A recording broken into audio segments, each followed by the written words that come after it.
Hey guys, this is Preeti. Welcome back to my channel. दोस्तों, आज हम बात करने वाले हैं एक 2018 रिलीज्ड हॉलीवुड साइकोलॉजिकल थ्रिलर के बारे में जिसका नाम है ग्रेटा।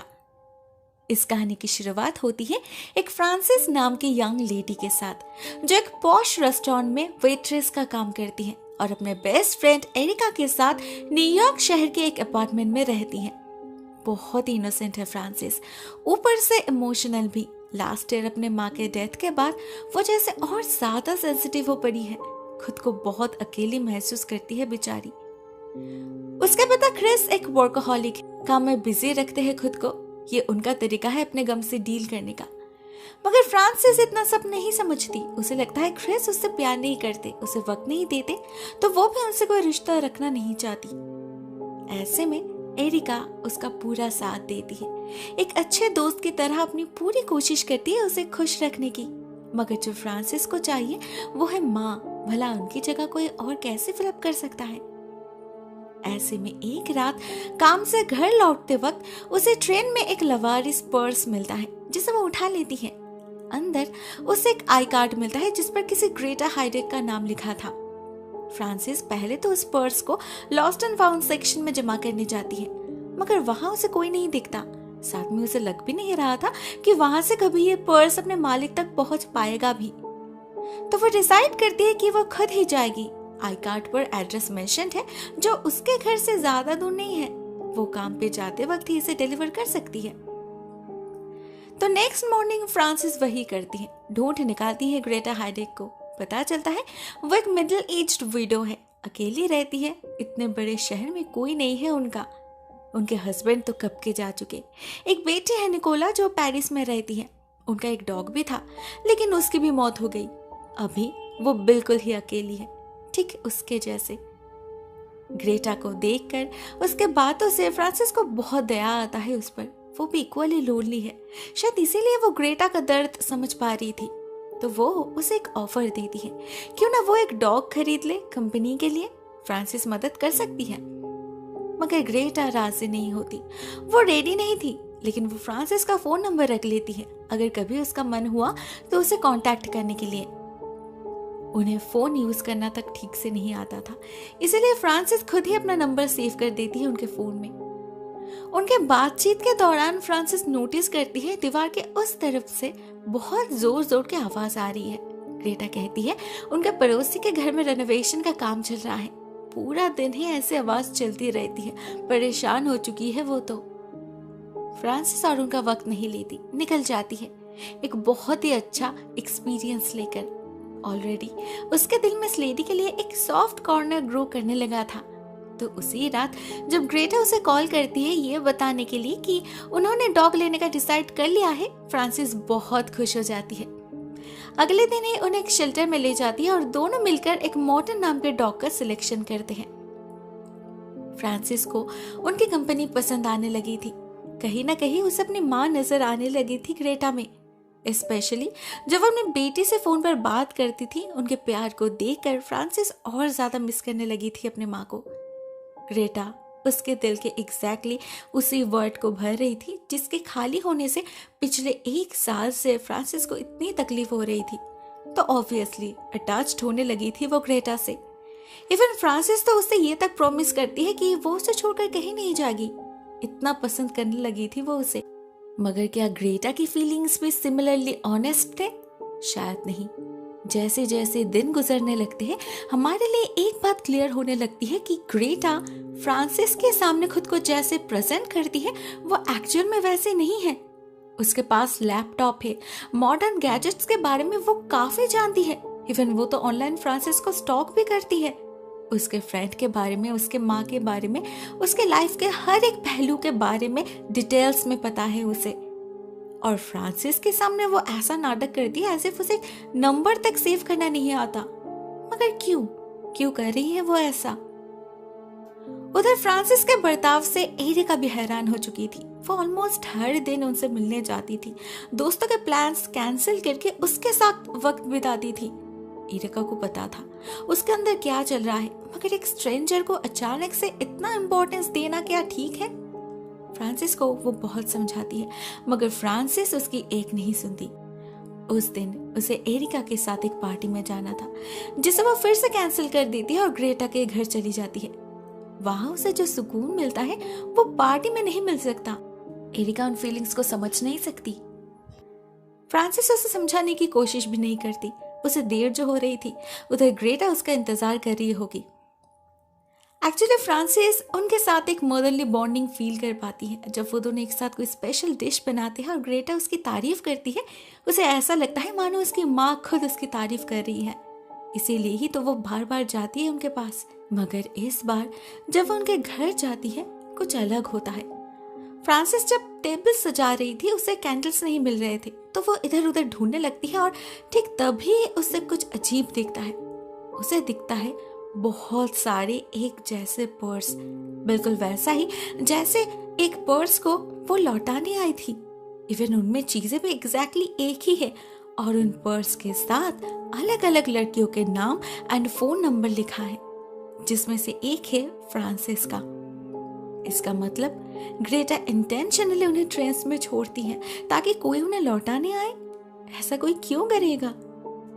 डर और टेंशन में फ्रांसिस के हाथ पैर कांपने लग जाते हैं। वो कुछ भी खा नहीं पाती और तबीयत खराब होने का बहाना देकर घर लौटने की जिद करती है।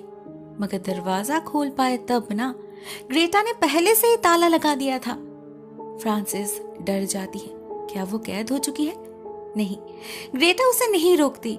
उस रात वो घर लौट पाती है, मगर ग्रेटा उसका पीछा करना भी बंद नहीं करती। लगातार कॉल्स एंड मैसेजेस करती रहती है, फ्लावर्स भेजती है, इवन उस रेस्टोरेंट तक पहुंच जाती है जहां फ्रांसिस काम करती है। उसे फेस करने के सिवा और कोई ऑप्शन नहीं था, तो वो जाती है और डायरेक्टली ग्रेटा के फेस पर कह देती है कि उसे उसके लिटिल सीक्रेट के बारे में पता चल चुका है और उसे कोई रिश्ता नहीं रखना उसके साथ। मगर ग्रेटा फिर भी हार नहीं मानती। अपने सफाई में एक लंबा चौड़ा वॉइस मेल भेजती है। कहती है अपने लोनलीनेस से भागने के लिए ही वो ऐसा करती थी। A very harmless try. अगर ऐसे ही उसे फ्रांसिस जैसे कोई अच्छे दोस्त मिल जाए तो उसमें बुराई क्या है? वो बार बार फ्रांसिस को रिक्वेस्ट करती है। आगे से वो ऐसा और कुछ नहीं करेगी, बस फ्रांसिस उससे कांटेक्ट ना तोड़े, नहीं तो पता नहीं वो क्या कर बैठेगी। एक्चुअली वो फ्रांसिस को इमोशनली ब्लैकमेल करने की कोशिश कर रही थी, मगर इसका नतीजा उल्टा ही होता है। फ्रांसिस और ज्यादा दूर भाग जाती है, उसे कंप्लीटली इग्नोर करने लगती है। लेकिन ग्रेटा भी हार नहीं मानती। रेस्टोरेंट के बाहर जाके इंतजार करने लगती है। हर दिन कॉन्स्टेंटली खड़ी रहती है वहां पर। फ्रांसिस को बहुत ही गंदा फील होने लगा था।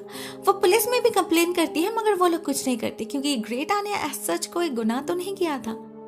तो वो लगातार कई दिन ऐसा करती रहती है और फ्रांसिस को चुपचाप सहन करना पड़ता है।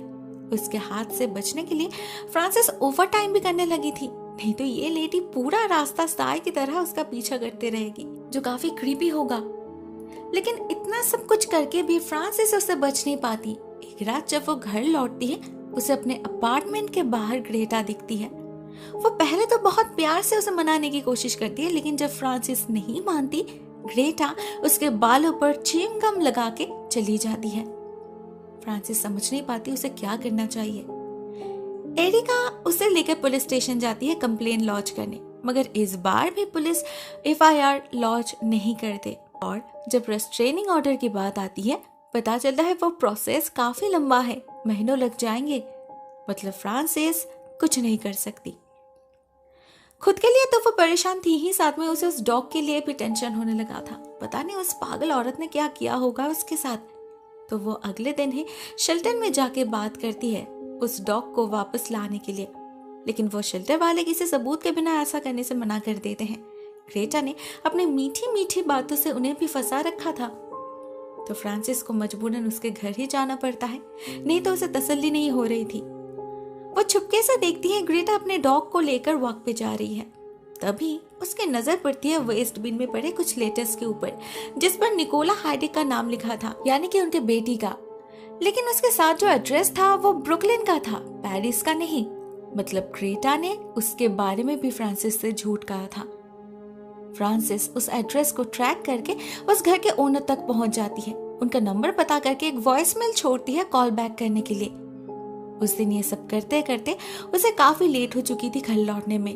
उसे तो डर लग रहा था कहीं ग्रेटा फिर से उसका पीछा ना करे, पर सरप्राइजिंगली उसे रास्ते पर कहीं भी ग्रेटा नहीं दिखती, एक बार के लिए भी नहीं।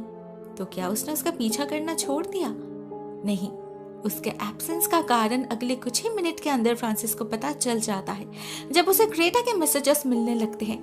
वो एरिका के फोटोज भेज रही थी, मतलब आज वो उसके पीछे पड़ी है, वो भी उसी पार्टी में है जहां एरिका है। डर से फ्रांसिस का दिमाग बिल्कुल ब्लैंक पड़ जाता है। ये पागल औरत कुछ भी कर सकती है, अगर एरिका को कुछ हो गया तो? वो उसी वक्त एरिका को कॉल करती है और तुरंत निकलने के लिए कहती है, और वो खुद भी निकल पड़ती है उस तक पहुंचने के लिए। उधर एरिका तब तक क्लब से निकलकर पीछे के रास्ते भागने की कोशिश कर रही थी, लेकिन ग्रेटा से पीछा छुड़ा पाना इतना आसान नहीं था। एक पॉइंट ऐसा आता है जब घबराहट में रोड क्रॉस करते वक्त एरिका गाड़ी के सामने आ जाती है। फॉर्चुनेटली इस गाड़ी में फ्रांसिस थी, जो सेफली एरिका को घर ले आती है। वो दोनों ही बहुत अच्छे से समझ चुके थे ये पागल औरत कितनी डेंजरस है। बात हद से बाहर जाने लगी थी। ऊपर से अगले दिन फ्रांसिस को एक और बड़ा झटका लगता है। उसे कॉल मिलता है अलेक्सा का। निकोला के एड्रेस पे अभी वो ही रहती है। जब फ्रांसिस उससे जाके मिलती है, उसे पता चलता है निकोला जिंदा ही नहीं है। 4 साल हो चुके हैं उसके मौत को। उसने सुसाइड किया था अपनी माँ के हाथ से बचने के लिए।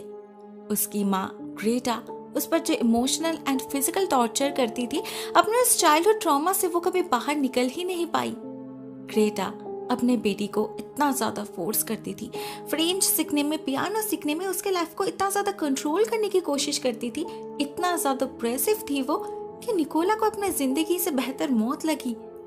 उसके मौत के लिए सिर्फ और सिर्फ ग्रेटा की सैडिस्टिक बिहेवियर ही जिम्मेदार है। यहाँ पर फ्रांसिस समझ पाती है ग्रेटा किस हद तक बीमार है, नहीं तो कोई अपने मरे हुए बेटे से बात करने का नाटक क्यों करेगा। उस दिन जब वो काम पे जाती है, ग्रेटा वहां जाकर भी हाजिर हो जाती है, but this time as a guest. उनका रिजर्वेशन था तो फ्रांसिस उन्हें निकाल नहीं पाती, और वो मैनेजर से कह के स्पेशली फ्रांसिस से ही सर्विस लेने की जिद करती है।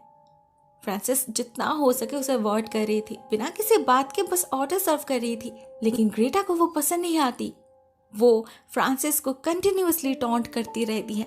एंड लास्टली जब इतना कुछ करके भी फ्रांसिस उसे भाव नहीं देती तो ग्रेटा भड़क जाती है। फ्रांसिस पर चिल्लाकर, ग्लास तोड़कर सबके सामने एक हॉरिबल सीन क्रिएट कर देती है। फॉर्चुनेटली इस बार पुलिस उसके बातों पर यकीन कर लेती है और ग्रेटा को अरेस्ट कर लिया जाता है, मगर ज्यादा देर के लिए नहीं। अगले मॉर्निंग ही फ्रांसिस को खबर मिलती है कि उसे छोड़ दिया गया है। वो तो समझ ही नहीं पा रही थी उसे क्या करना चाहिए।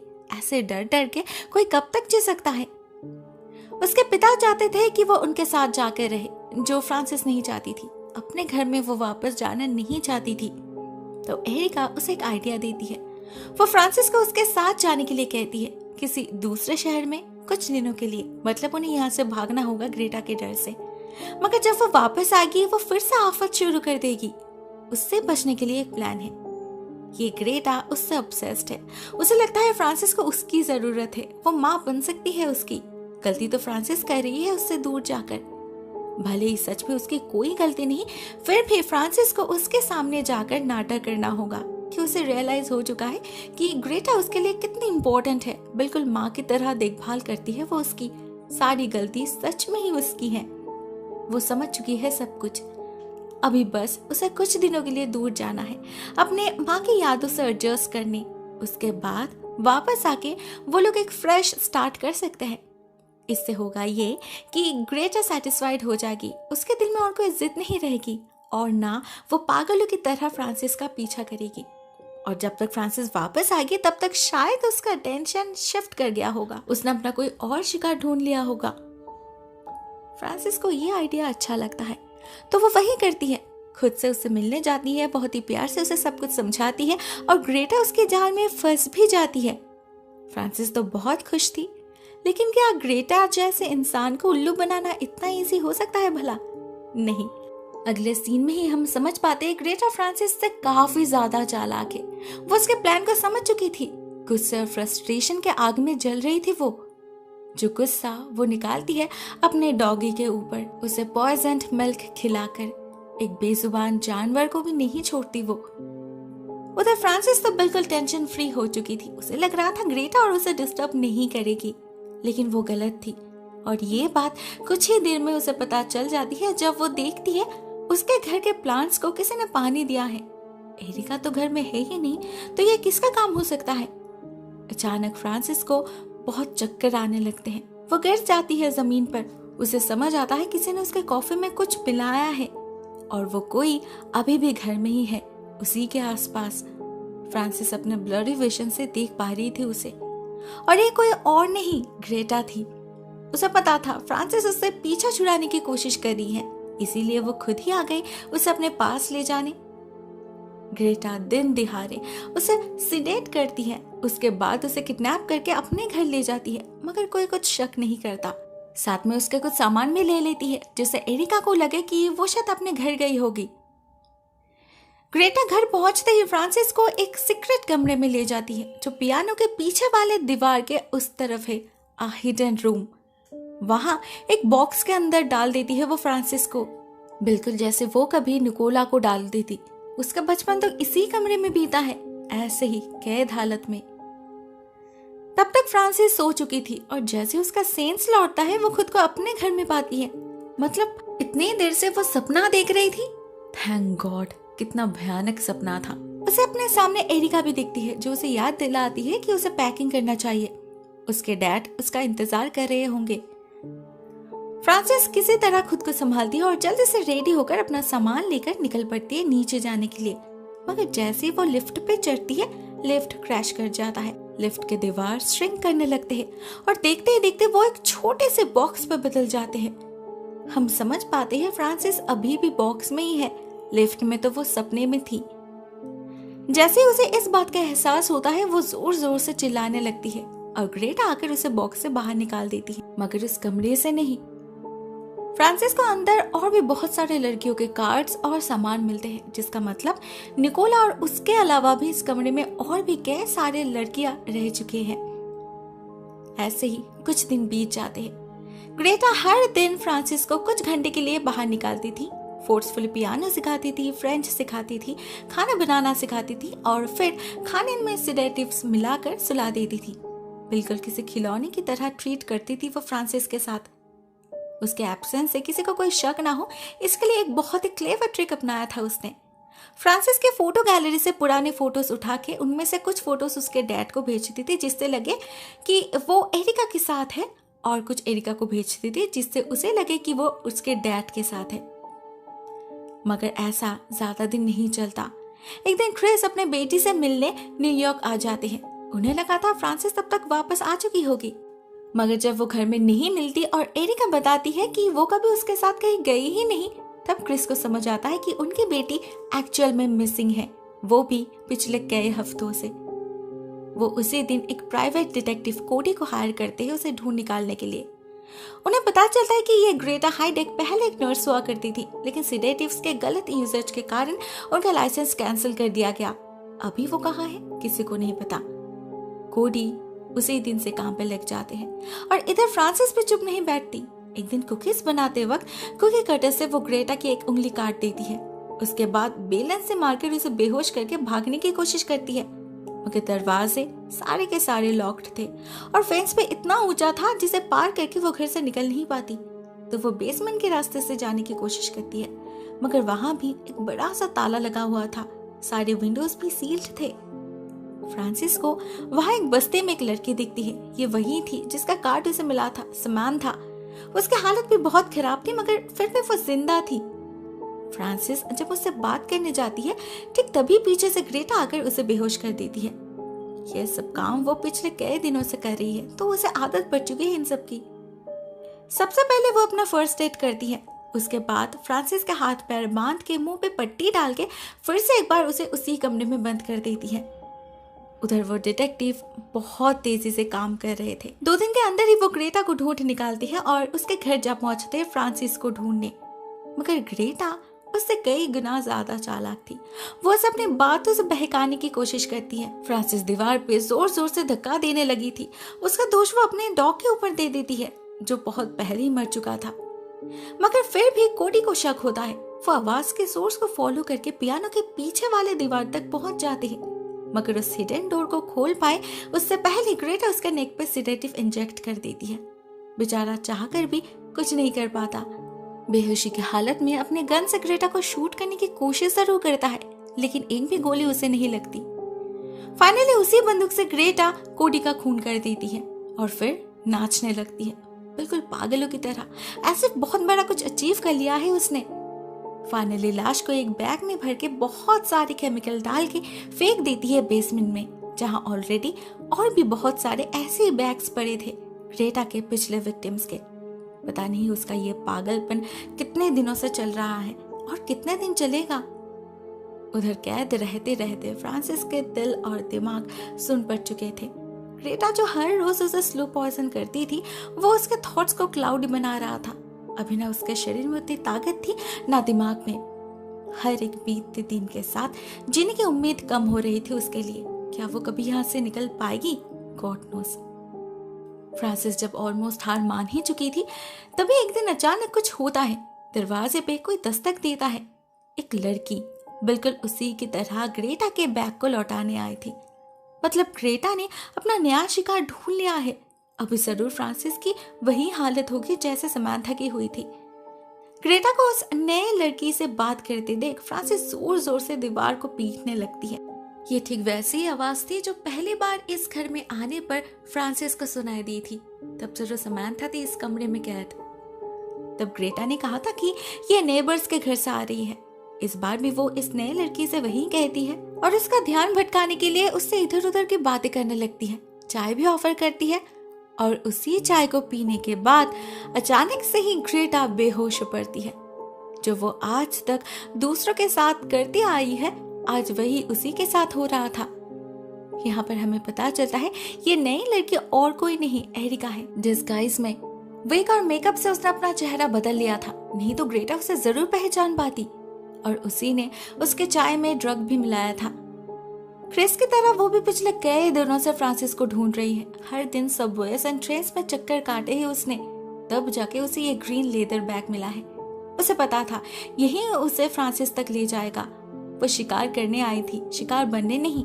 इसलिए उसने पूरे प्रिपरेशन किया था। आते वक्त साथ में ड्रग्स लेकर आई थी जिससे ग्रेटा को उसी के जाल में फंसाया जाए। उसी के स्मार्टनेस के कारण ही आज ये ग्रेटा उसके सामने बेहोश पड़ी है। अभी उसे बस अपने दोस्त को ढूंढना है। उधर एरिका की आवाज से फ्रांसिस उसे पहचान चुकी थी, मगर वो उसे बुला नहीं पाती क्योंकि उसके मुंह को बंद किया गया था। हाथ और पैर में भी हैंडकफ्स थे। तो बेचारी उसी हालत में बेड को हिलाने लगती है अपनी पूरी ताकत से, जिससे एरिका उसे ढूंढ पाए। फॉर्चुनेटली ऐसा ही होता है। एरिका अपने बेस्ट फ्रेंड को ढूंढ निकालती है, उसे आजाद करके बाहर निकाल लाती है। मगर तभी अचानक बाहर से पियानो की आवाज आने लगती है। मतलब ग्रेटा का सेंस लौट चुका है। एरिका फिर से एक बार तैयार होती है उसका सामना करने के लिए, लेकिन बाहर पियानो नहीं, असल में एक रिकॉर्ड प्ले हो रहा था और ग्रेटा गायब हो चुकी थी। जैसे ही फ्रांसिस बाहर निकलती है, ग्रेटा उस पर हमला कर देती है। उसकी हालत बहुत नाजुक थी, वो ठीक से खड़ी भी नहीं हो पा रही थी, मगर ऐसे में भी वो फ्रांसिस को छोड़ने के लिए तैयार नहीं थी। ज्यादा देर वो खुद को होल्ड नहीं कर पाती, बेहोश होकर गिर जाती है वहीं पर और एरिका उसे उसी के बॉक्स में भर देती है। अब पुलिस के आने तक उसे वहीं रहना होगा। ये सोचकर वो लोग वहां से निकल जाते हैं। फ्रांसिस को बाहर निकलना था, मगर वो लोग बक्से में कोई ताला नहीं लगाते क्योंकि उन्हें लगा था ग्रेटा बेहोश है और उसके सेंस लौटने तक पुलिस आ जाएगी। मगर उनके निकल जाते ही हम उस बक्से को हिलते हुए देखते हैं। मतलब ग्रेटा ऑलरेडी जाग चुकी है, लेट को खोलने की कोशिश कर रही है वो। तो पुलिस आने तक क्या वो सच में यहाँ रहेगी? आपको क्या लगता है? दोस्तों, ये कहानी यहीं पर एंड हो जाती है इस सवाल के साथ। ऑनेस्टली स्पीकिंग, मुझे कहानी बहुत अच्छी लगी। बीइंग अ साइकोलॉजिकल थ्रिलर, इस कहानी में हमें फ्रेंडशिप और कंपेनियनशिप का एक डार्क साइड दिखाया गया है। लोनलीनेस एक इंसान को कितना इंसान बना सकता है वो दिखाया गया है। बट ऑल्सो ग्रेटा सिर्फ अकेलेपन से भागने के लिए ये सब नहीं करती थी, ये उसकी आदत थी। उसे बस एक इंसान चाहिए था अपने बेटी के सब्स्टिट्यूट, जिसे वो किसी पालतू जानवर की तरह रख सकेगी, जिसे वो अपने मर्जी से कंट्रोल कर पाएगी। ये वो कॉन्शियसली करती थी। कोई बेचारी नहीं थी, वो एक पागल खूनी थी। लेकिन इस फिल्म की एंडिंग मुझे अच्छी नहीं लगी क्योंकि उस बॉक्स को ऐसे ही लूज छोड़ देना मुझे ठीक नहीं लगा। उन्हें अश्योर करना चाहिए था कि ग्रेटा को सजा मिल रही है। एटलीस्ट वो लोग पुलिस के आने तक तो वेट कर ही सकते थे। आपको क्या लगता है? Right on in the comment section. आज के लिए बस इतना ही दोस्तों। Thank you so much for watching this video. बहुत जल्द मिलता है किसी और नई वीडियो के साथ। तब तक के लिए टेक केयर, टाटा।